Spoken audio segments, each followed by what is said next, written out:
everyone. It's like coming home. My name is Andrea Kim. I thought 10 people would come to this, so in my mind, I'm going to pretend we're 10 people. I have been in PCPC for many years. It has been my church home ever since I came to Dallas from medical school. And I've been a psychiatrist now for 20 years, and I've known a lot of y'all for that long, so how has the time gone that fast? Switched. I'm at Mercy Presbyterian now. We went there in 2021, so I've been at PCPC for 17 years. Four of my kids are baptized here, and I know more than half this room, so I feel like this is also my church home, but thank you for asking me. I have my own private practice now for 11 years. I'm sounding older and older the more I talk. It's up at Hillcrest and 635, and it's just me and my administrative assistant, and we worked great together. So that is about me, and I want to talk about a few things today, and I think I already have way too much prepared, so I'm going to hopefully get to all of it. I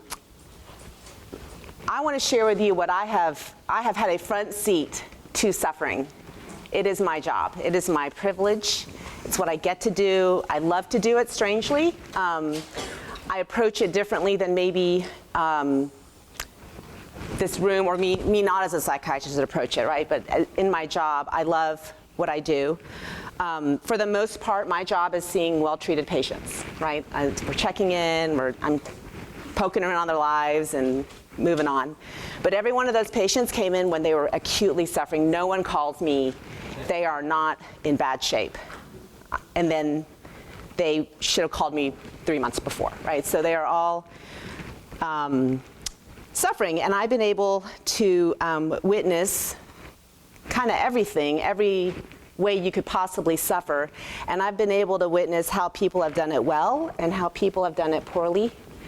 And every one of my patients, every single one has taught me something and has imparted wisdom to me. I love what I do, and I just get to ask them about their lives immediately, right? So I get a really great insight to this. So when Matt asked me to talk, I was so excited because, yes, of course, I can talk about what I've seen for suffering, but also where I think people can do it well, okay? My thesis here is that we are all different and that we are all the same. It's it can boil down to those 2 points, is that we're all different and we're all the same. And so when you look at it together, I think we can get a pretty good picture of what it's like to suffer. So I have some images for y'all to think about. So when we talk about suffering, we're super different, okay? Because each thing that people are going through is different, each event. And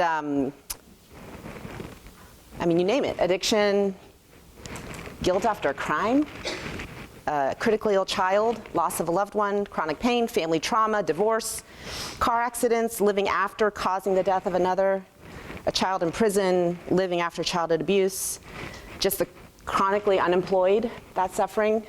So it goes on and on. I love Keller's book on suffering, and he kind of lists it out. He says suffering, there's 4 kinds. There's the kind we bring on ourselves. We did something, and that brings shame and guilt and other sorts of feelings like that. Then there's the suffering of betrayal, where someone has done you wrong in one way or another, perceived or real. Then there's the suffering of loss, which we all think of when we think of suffering as death, dying, disease, our mortality. And then the suffering of mystery, like Job. Like, we don't know why. We don't know why it's suffering.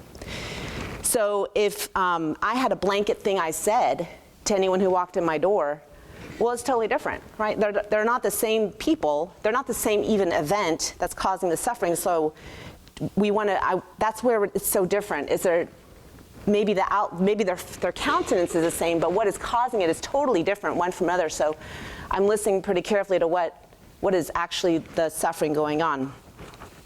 So there would be, oh, thank you for doing my survey.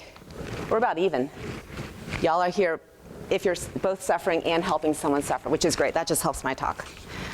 Okay, so then there's, so I would call that circumstances, okay? There's the circumstances of suffering. Okay, then there's the sufferer. We're different. We're different because of, I mean, you go way back, our genetics are different. Our childhood experiences are different. How our family coped with suffering is different. If we had our own negative adverse experiences or traumas, that's different. Even our race and cultural values are different. So everything's going to also be different. And so already, one circumstance is going to affect somebody very different than another. The same circumstance is going to affect someone else. There's even resilience research. People have different levels of resilience of how much a suffering person can take. So I can't just say the same thing to two different people, and it's going to be heard the same way, taken the same way, and useful in the same way, right? So we're getting very specific. Finally, don't forget, here is the listener. That's you, that's me. We bring our own thing in. We have our own thing. Oh, that sounds like something I went through. Or judgment. You shouldn't be feeling that. Or my own pat responses that help me. Maybe that's going to help that person, right? But it's all going to be different because each listener is also different. So that's how I was thinking, well, I can't really say one thing to y'all about suffering because we're all different. Everything here, therefore, every little middle ground here is like, there's never been one alike in the history of humanity, and there will never be one just like the one that you're going to encounter, whether you're the sufferer or the listener, ever again. So super depressing, right? We'll just stop here.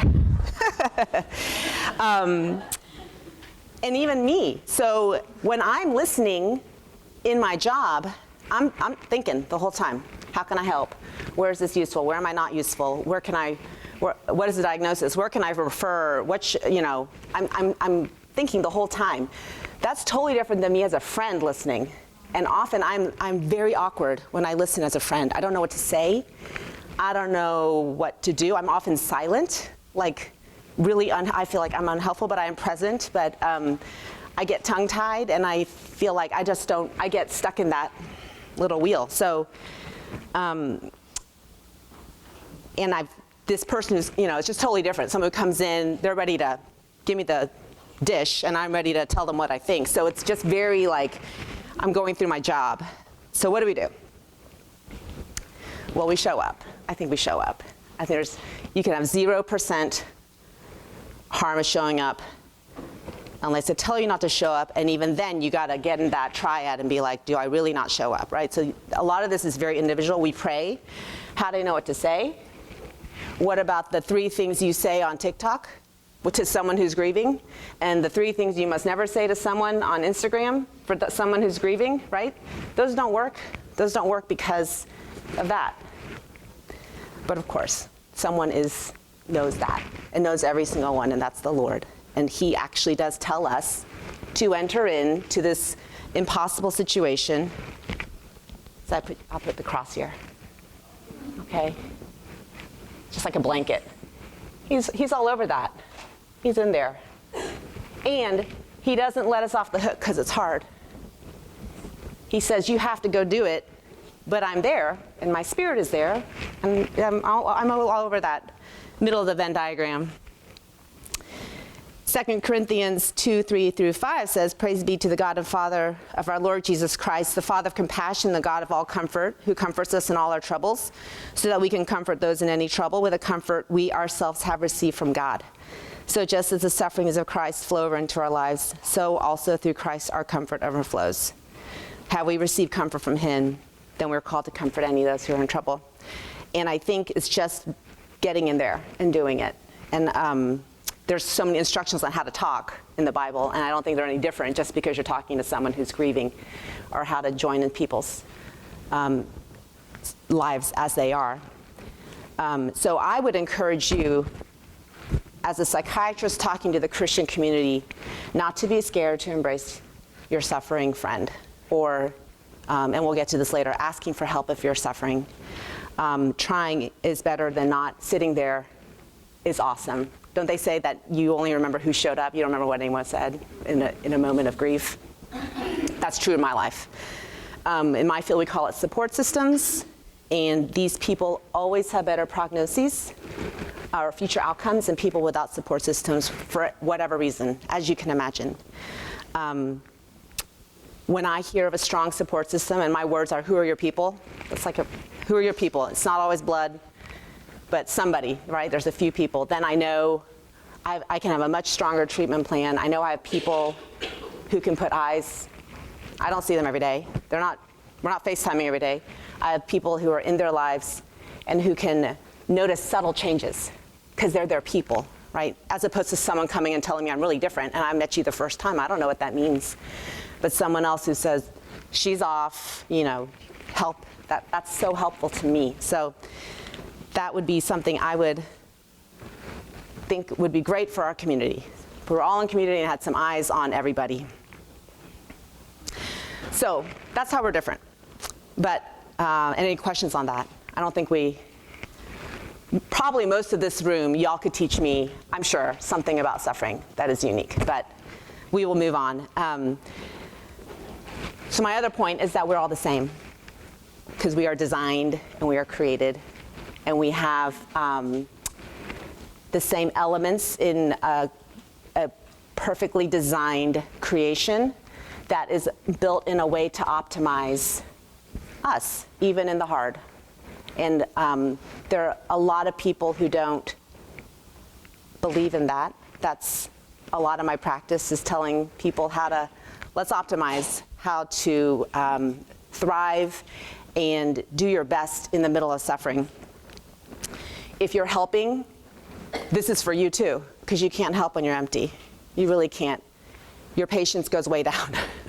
You are much more throw up your hands so when you take care of yourself, you actually are taking care of other people. I think I learned that when I had a newborn and I didn't want to, and I was in residency and I was not seeing him at all, and I wanted every single second that I wasn't in residency to be with the baby, and I was not doing anything else for me, and I was not my best self. And finally my husband said, go to the gym, and then I would come back, and it was 1 hour less with my baby, but I was so much more full and ready to handle him. So filling up your tank, I think it's very important. It's hard enough to suffer well if you have if you have no reserve and no energy, it's like, it doesn't go well. Okay, this is my second image for y'all. This is my favorite, old school from residency. Our 3-legged stool. It's almost how I conceptualize every patient and every day. I am thinking of you like this. I'm kidding. No, I don't really do that. So 3-legged stools, when you take one away, it falls, right? So I would say we would just call this broadly, and you can argue with me on this, but I'll just call it mental health, okay? So we have, I just say mental in my field. I know soul, and that's a whole other discussion. But the first leg would be the soul. Then there's the mind, and there's the body. And that's how we call the biopsychosocial formulation. And there's, actually I add the soul in my practice, but that would be kind of the basic way we formulate people. The soul's super important. That's why you're here. That's why you go to church. That's why you are a believer. I mean, we believe the soul is very important. And to neglect the soul is really kind of having a conversation with half my mouth closed. Like if you can't really talk about, or if there's no belief in the soul, it's great. I can talk about the other things. I don't think it's as fruitful of a conversation, but of course I meet everybody where they are. And so that would be what Tim Keller I love. He calls it walking. Walking. A walk is day in and day out praying, day in and day out Bible and Psalms reading, day in and day out obeying, talking to Christian friends and going to corporate worship, committing yourself to and fully participating in the life of a church. It is rhythmic, on and on and on. To walk with God is a metaphor that symbolizes slow and steady progress. I love that. That's all it is, yes. This is the suffering one.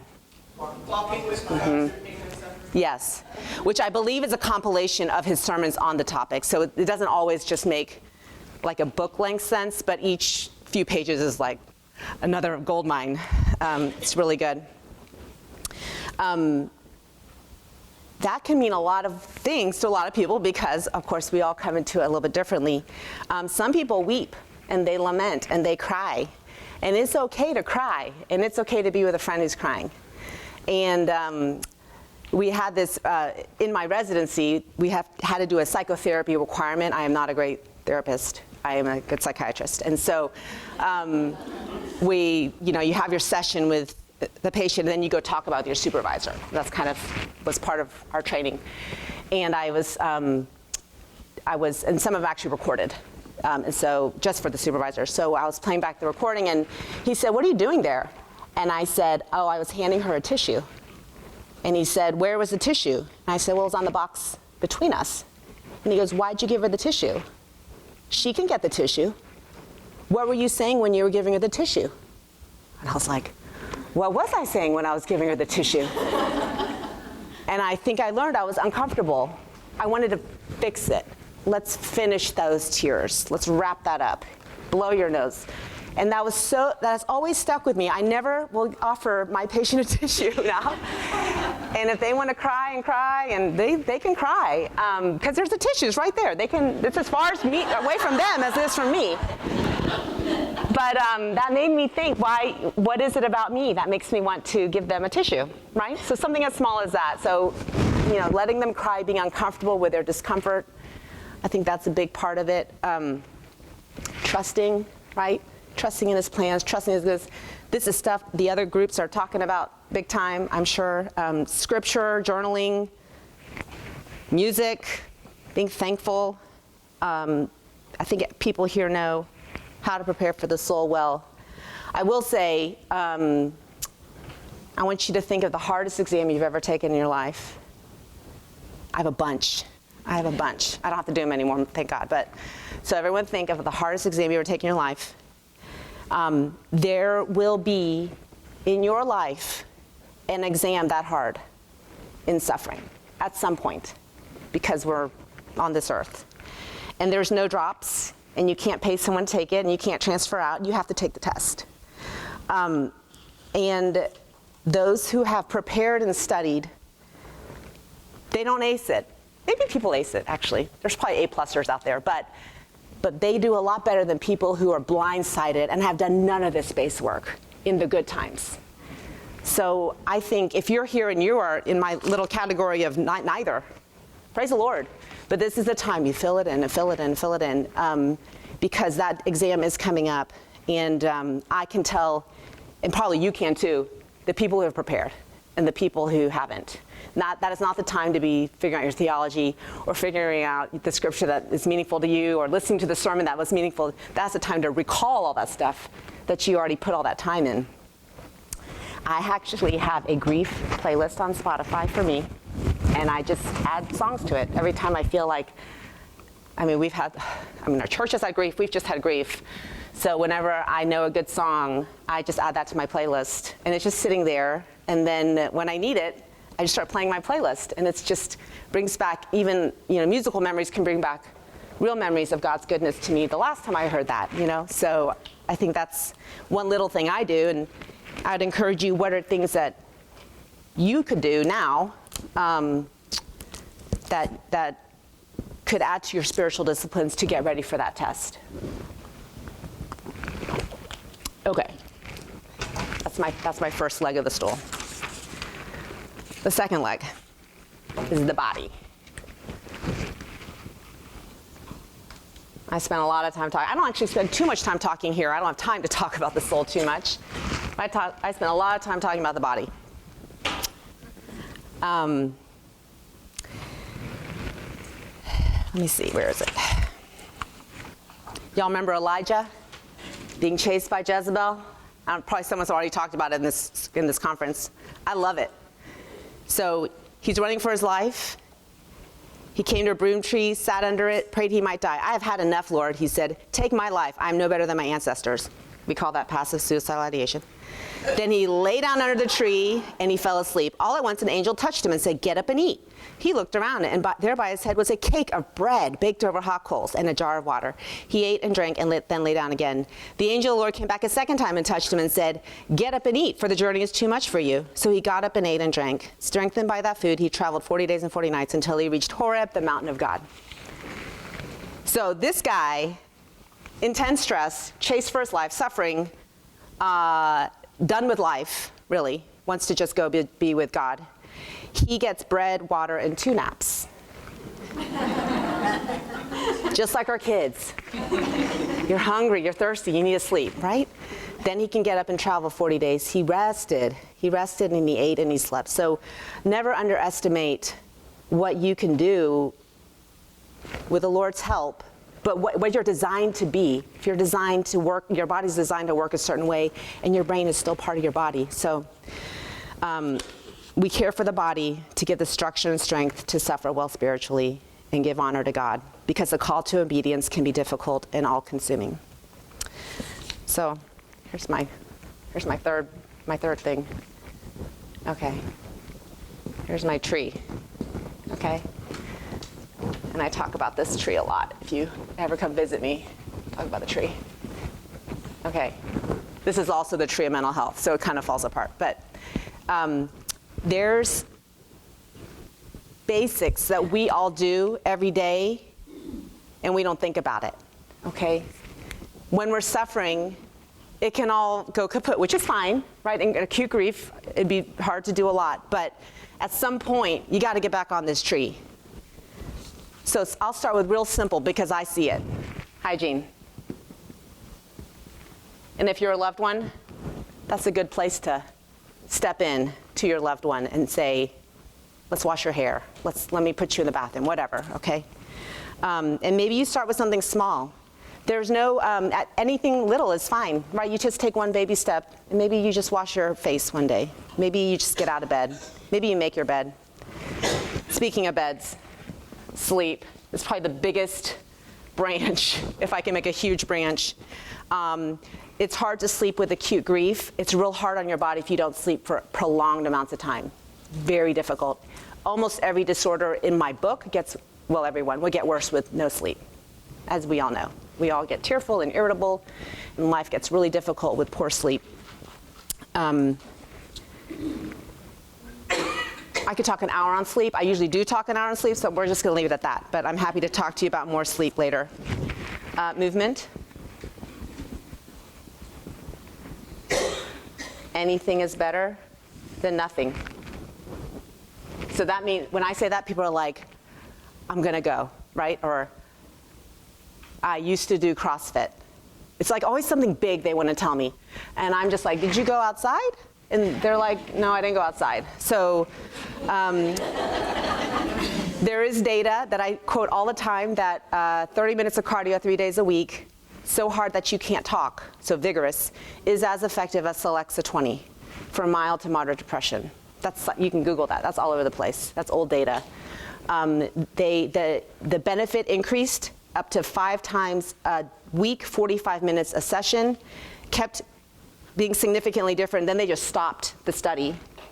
But even the 3 times a week, 30 minutes a day of cardio was a huge difference from nothing versus to help with depression, which I think is fascinating. We know what it's actually increasing neuronal signaling in the brain down the road. And it's not that day, of course. Wouldn't that be nice? It's a cumulative effect. Then there's now there's so much more data on lifting and yoga and Pilates. And basically, if you move, your body's meant to move. And I read somewhere, it was great, exercise is like free money. Any amount is great. $10, $1,000, awesome, but $10, sure, free money. Okay, so don't be too hard on yourself, or don't let the suffering person be too hard on themselves. Sometimes it's just getting the mail. Sometimes it's taking the dog for a walk, not even around the block, to the stop sign and back, right? So easy, little things. Okay, diet, nutrition. I don't mean diet losing weight. I just mean diet nutrition. I'd tell you what to eat, but this is Dallas. We all know what to eat and what not to eat. In general, probably there's good data for whole unprocessed foods for depression. We probably all should be on a Mediterranean diet. But again, you just want to give your body fuel to do this, right? People who are not eating, they need to eat something. If they can't eat, they need to drink something. Not alcohol, but they need to drink a shake or something, right? This is, I know y'all like, I know all this. I know you know this, but this is actually what I talk about a lot. Okay, no numbing. Do you know what I mean by that? No numbing. Oh, yeah. If you can avoid numbing, and golly, how many ways are there that we numb out? Okay, I mean, I do see drugs and alcohol, a lot of marijuana to numb out, a lot of drinking, binging whatever, binging food, binging porn, binging whatever. Maybe not even binging, it's scrolling. Scroll, 3 hours, 4 hours in bed, just so you don't have to face feelings or go to bed knowing the feelings are there tomorrow, right? So it's all escapist or numbing behavior. It's just to not feel what you feel. It's to just distract yourself and don't sit in it. I always just ask my people, how did you feel after? Was it life-giving? Was that a life-giving scroll session? Never. If you felt worse afterwards, pay attention to that cue emotion. When you're like, and I mean, I scroll too. And you put it down, you're like, ugh, that was an hour. Like, what did I just do with that time, right? And that feeling of, that's kind of something to pay attention to. And then why did we do that? So then I'm like, what was it right then that I just was like, I'm gonna just scroll. I'm gonna just watch all these reels of border collies. Why? Why am I gonna do that? Because I wanted to just like check out, right? And then how can I challenge that checkout thought with a healthy thought, a scripture, a song on my song list, right? This is just more general mental health, but also for the sufferer. Like, you can still go there. You can still be like, and now I feel even worse. And I'm suffering, and now I feel even worse. Why did I do that? I have left a few branches because you're all different, and different things are going to bring you great mental health, okay? Not just, I would say those are pretty basic, but there's going to be ones that are going to be important for you. Just like, this is for the exam too, is this the body, okay? Just like surgery candidates who are in great shape do a lot better than surgery candidates who are in awful health. That's the same way that we're going to be with our mental health when we're trying to walk into suffering and our bodies are used to working, they're used to sleeping, that we've got our routines. We figure that stuff out when we're doing well, okay? Okay, my last one's the mind. Okay. I see some of my favorite therapists in the room, so I usually send this one out too because I don't have time, but there is the mind. I love every thought captive. It's in the PCPC newsletter. I mean, I'm like, that is literally therapy, is take every thought captive and analyze every thought. It's in the Bible. It's not hokey. It can get hokey, but the truth is going to be scriptural truth for us. It's going to be stuff that we rest our faith on. That's the correct thought we're trying to reframe. C.S. Lewis says in A Grief Observed that grief felt like fear, the same fluttering in the stomach, the same restlessness, the yawning. Isn't that interesting? He was yawning a lot. So there's the mind, and it's something that we can look at, analyze. It distinguishes us from other species, is that we can actually think about our thoughts and meta-analyze ourselves. And so that's why if someone is not in therapy and they see me, I will frequently send them to therapy for 3 months first. I believe in it that much. I do not believe what I do heals.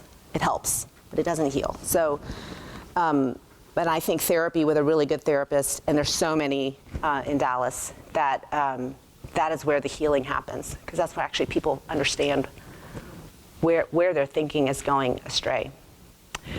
A few things to do, reframing the thought, I talked about that. If your mind is going 100 miles an hour, then there are things to do to slow down your mind. Sometimes I'll do it with my people right there in the session, but usually their therapists are doing it with me.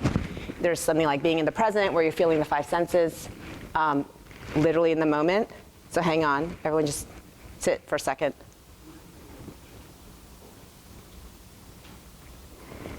Can you feel your pants?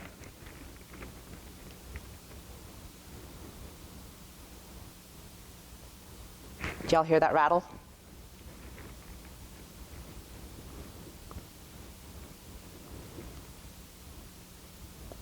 Can you smell something?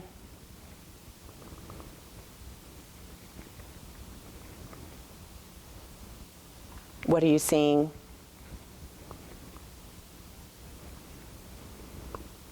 Any tastes on your tongue?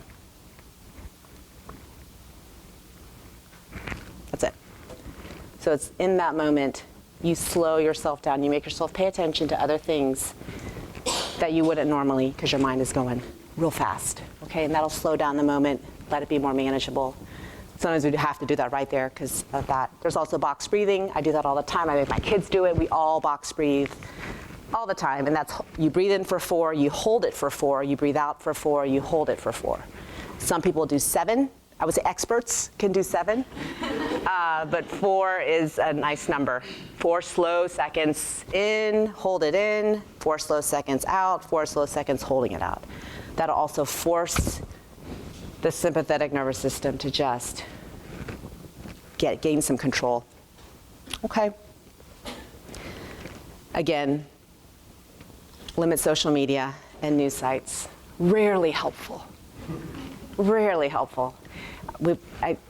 I'll tell my people, remember our parents had the morning paper and the nightly news. That was it. That was it. That's all they had. That's all they needed. And now it's just whatever. And we use it a lot to escape what we're actually feeling or delay what we actually need to do. So that's a problem. Okay, so I did a 3-legged stool because the analogy has to be a 3-legged stool.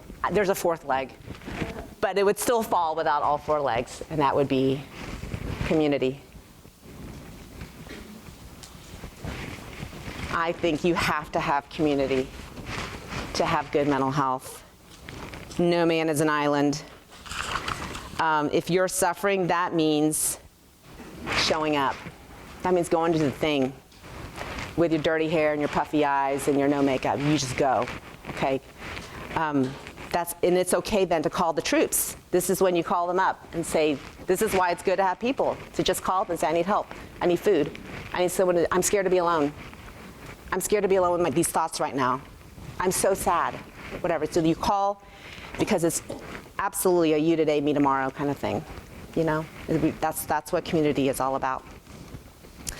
And I like it when people can put something on the calendar because people don't like to cancel on people. So I always like to see people's calendars too.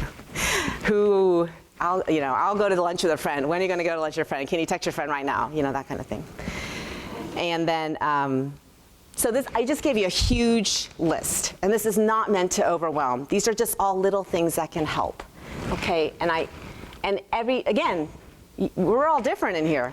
Every one of us is different, and every one of us is going to use different things for each of those pictures, and that's beautiful, and that's awesome because the Lord knows what you need and what your suffering friend needs, or if you're suffering right now, what you need and how I can help and how your friend can help, right? So it's there, and it's just important that we do something as opposed to just shut doors and, behind closed doors and no one ever knows, or you shut your door on your suffering person, which is not what you're going to do. Lastly, and I'm going to talk real fast because I will at least like to leave room for a couple questions. When to see somebody? That's always the question. When should I see somebody? Grief is not a pathology. Grief's not a disease. Grief's not in the book, okay? Grief is grief. It's normal. We're all going to grieve. If you haven't, you will. But there are a few things when I hear that people are struggling with that I might nudge them more, in my non-professional role, I might nudge them more towards seeing professionals. If they are not functioning like they're not doing their activities of daily living. If it's getting very severe, again, eyes on people, they know. They know when it's getting severe, your friends or family or loved ones. If I'm hearing worthlessness or being valueless, self-loathing, those are usually sort of warning signs that it's time for someone to step in. It's very individualized and hard to define for you. Counseling, we should all be in counseling. Counseling is great. You should be a counselor to your friends, but also if you need one step up, there's so many good counselors, and it doesn't mean the rest of your life. It just means working through a few issues, okay? And it can be for the rest of your life, and those people were in a really good spot at the lockdown are the ones who had their counselor already, okay? Medications, this is what I do all day long. I start, I tweak, I adjust, I change. They are helpful and limited.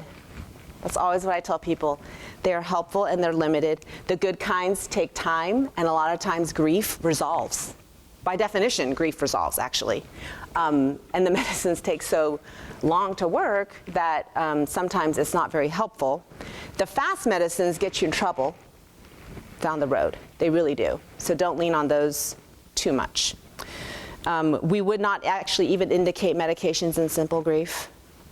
There is now a new disorder called prolonged grief disorder, just because it used to be you couldn't treat grief. Insurance wouldn't pay for grief, okay? And now they're like, well, there's people who have something called prolonged grief disorder, and it's when the event happened a year ago, and for the last month, you're still really struggling. So it's been a long time since the loss, and there's a lot of very severe thinking going on. Wanting to join the dead.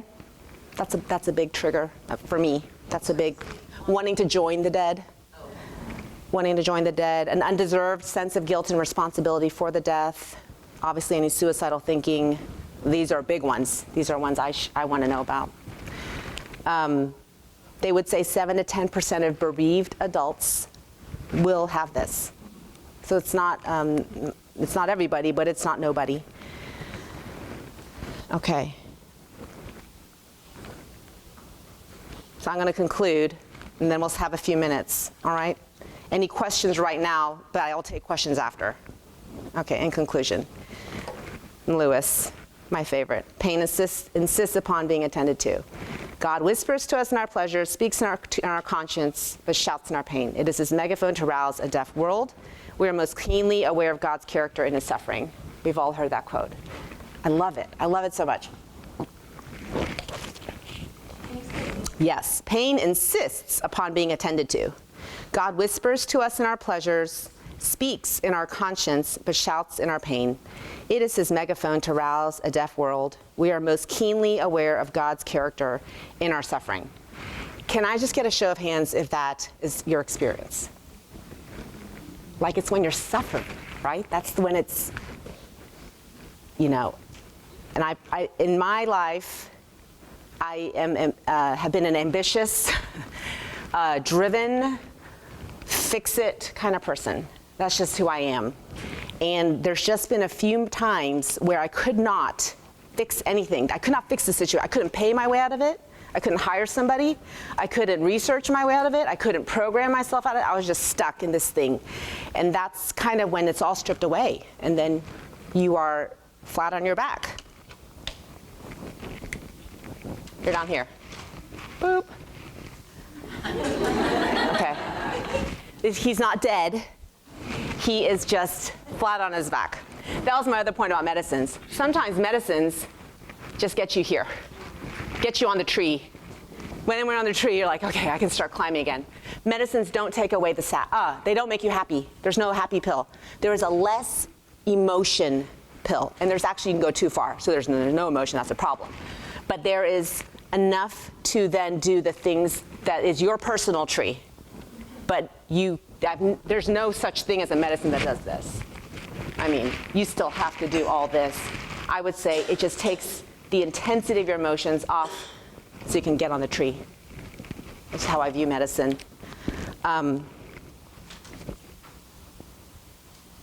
Okay. This is me. When I've hit helplessness, no solution, no answer, nothing to purchase, there the Lord has been waiting for me, and where have I felt the Lord's presence the most? In those dark nights, in the waiting, in the helplessness, the Lord met me there. And when the suffering was over, it was almost bittersweet. I don't know if you've experienced that. It's like, oh, I guess I'll watch TV now. But I was praying and praying and praying. I bet most of you agree, and we could go around the room and share stories of those precious moments of his faithfulness. And in fact, that might have been the best thing we could have done for this hour. So steward yourself as best as you can, and then lean into his goodness and faithful promises, even in the waiting, even in the dark nights. Thank you. That's my talk.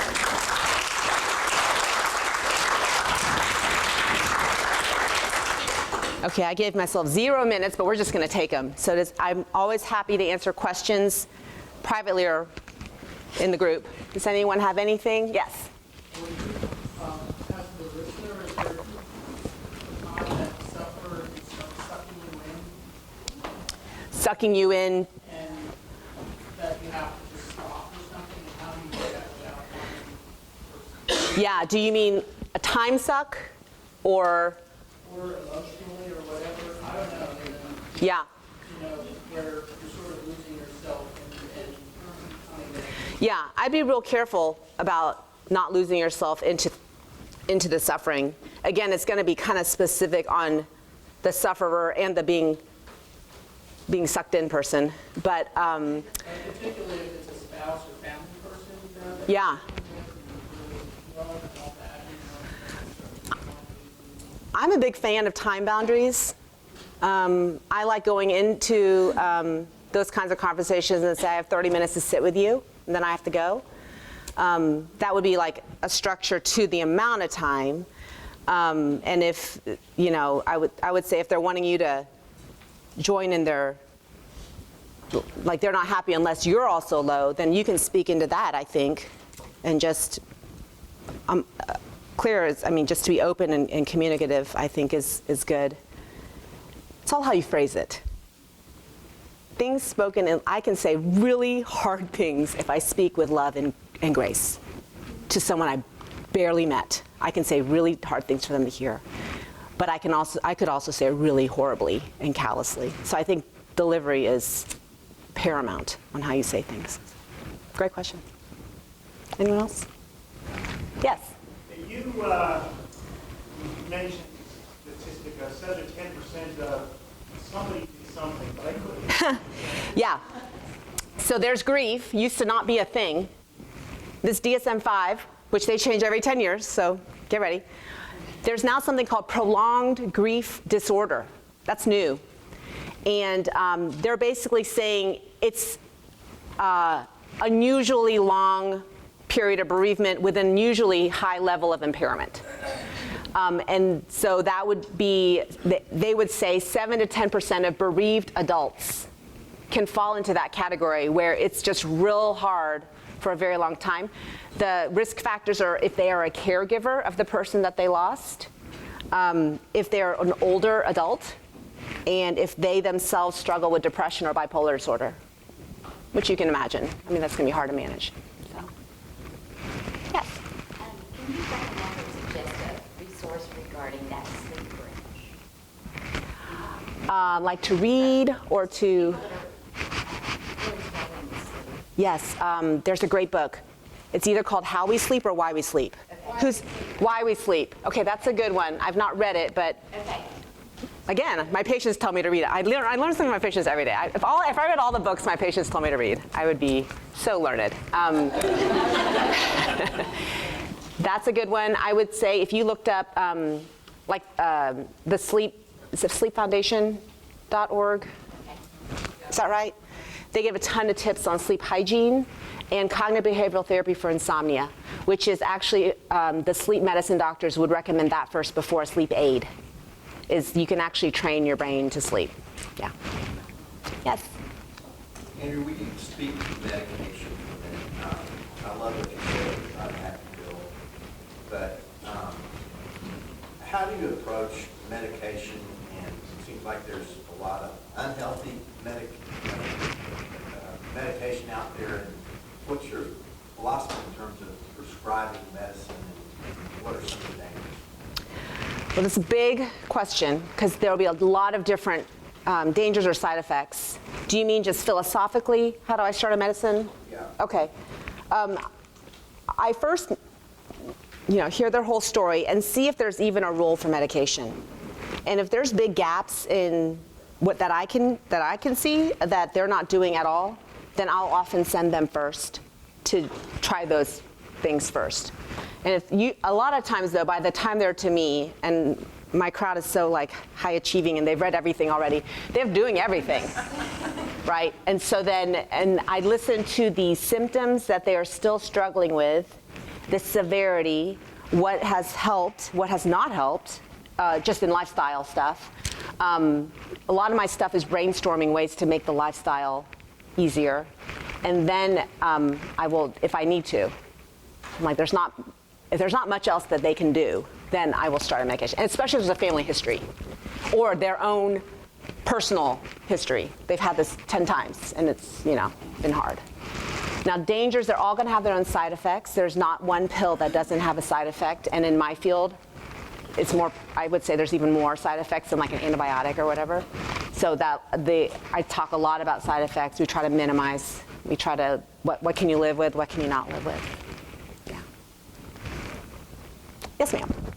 And that stool, was it help the body, community, Mind and soul. So anyway, the soul thing, you must have some, a secular practice, so does everybody understand when you talk to them about working on their soul? Well, I ask where they're coming from, is in my intake questions.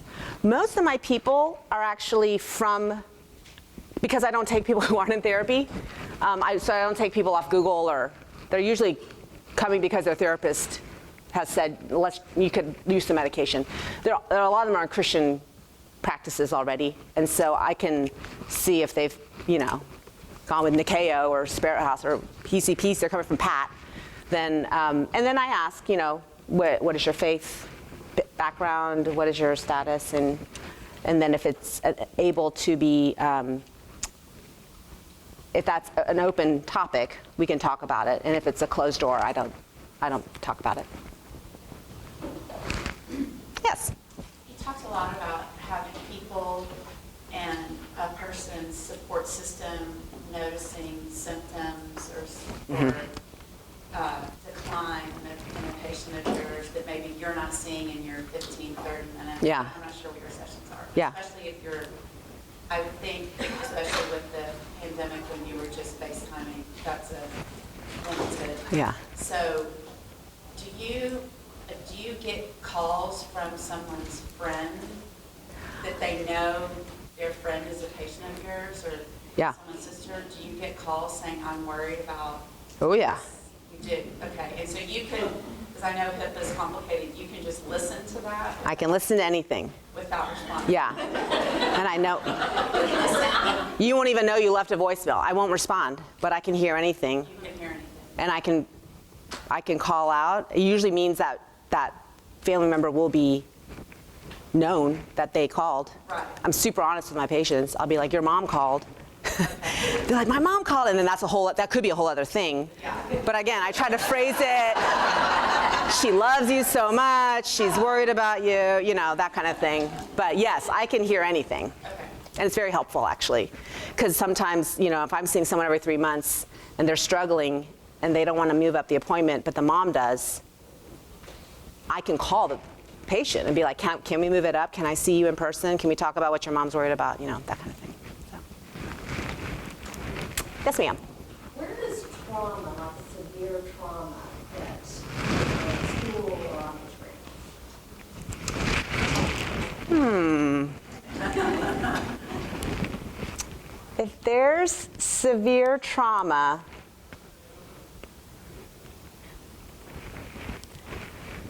I'd say this is way more wobbly. This is not, I don't even know how to write that. I don't know how to draw this. There's an artist in here. It's not, especially childhood trauma. Childhood trauma redoes the brain, or it stops it from doing what it should have done. So there's a lifetime of catch up, and things don't hit the same to someone who's been had childhood trauma, particularly childhood sexual abuse, than someone who just had this healthy and boring mom and dad. So if you are a boring mom or dad, you're doing great. You're doing great. So there's going to be a lot more support needed, I think, for trauma. Specific trauma therapies are really working well these days. It's a good decade to have active trauma. There's been a lot of research.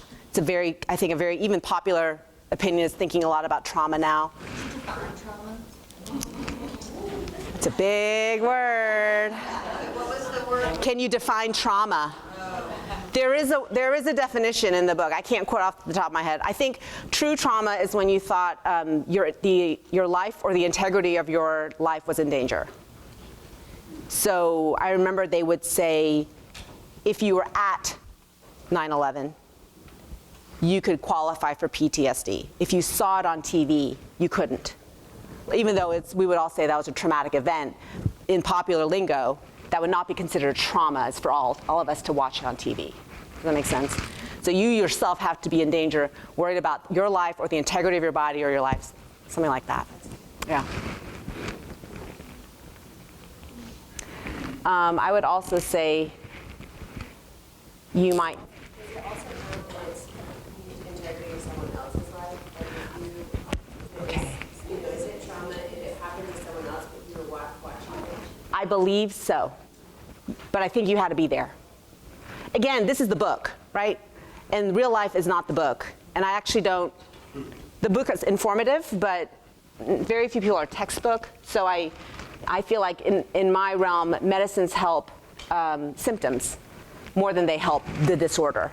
So, and therapy also, a good therapist will be very eclectic and just understand, okay, oh wow, that's trauma came up. Let's deal with some trauma stuff. Oh, we need to reframe her thought about getting on a plane. Let's work on that. So, but I believe, yes, it can be of someone else. I can see it in my, it's like the next sentence, but I can't remember. I think so. Yes? Do you have a particular resource that you would recommend for the guided meditations for sleep? Guided meditations for sleep? Like the Calm app, that kind of thing? Or just the calming yourself down? Let me think about that. Not a book off the top of my head. It's usually done in session. Like it's a training that... Oh, not done at bedtime. No, that's usually, well, you can, especially if your mind, so hard to fall asleep, I think of anxiety. Waking up in the middle of the night, I think of depression or anxiety. Waking up too early, I think of depression. It's kind of how it stacks up. So if you can't sleep because you're like, worry, you could use some of those box breathing techniques and stuff. Let me think about that. I don't know of a book, per se. Yes, ma'am, back there.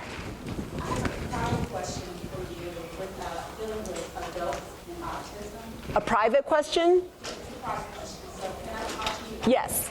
Oh, yes. Okay, I think one more. Yes.